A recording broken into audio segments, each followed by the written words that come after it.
आणि एक महत्त्वाची बातमी, भाजपच्या निवडणूक संचालन समितीची सागर बंगल्यावर सध्या बैठक सुरू आहे। बावनकुळे सागर बंगल्यावर आता पोहोचलेत। थोड्याच वेळामध्ये आशिष शेलार हे देखील या ठिकाणी पोहोचणार आहेत। तर थोड्याच वेळामध्ये सागर बंगल्यावर या बैठकीला सुरुवात होणार आहे।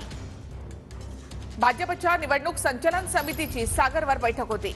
लोकसभा निवडणुकांची रणनीती या संदर्भामध्ये ही बैठक होत आहे। अधिक माहिती आपण घेऊयात आमचे प्रतिनिधी विनायक डावरुंग यांच्याकडून। विनायक, देखील बरोबर आहे। सागर बंगल्यावरती देवेंद्र फडणवीस यांच्या उपस्थितीत गेल्या 2 ते 3 दिवसापासून आपण जर पाहिलं तर बैठकांचं सत्र जे आहे सुरू आहे।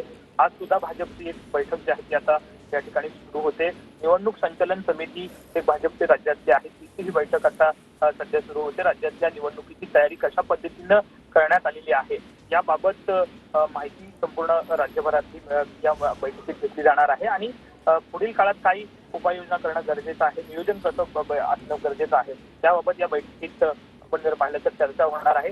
दुसरी एक महत्त्वाची बातमी आपण जर पाहिलं तर माजी आमदार असतील, माजी नेते असतील, हे सगळे सागरवर भेटायला येत आहेत। तर त्याचप्रमाणे सध्याचे मंत्री संजय राठोड हे सुद्धा सागरवरती आता आलेले आहेत। आपण जर पाहिलं तर संजय राठोड यांचं नाव सुद्धा लोकसभा उमेदवारीसाठी चर्चेत होतं आणि त्यानंतर ते आता सागर बंगल्यावरती भेटायला आलेले पाहायला मिळत आहेत।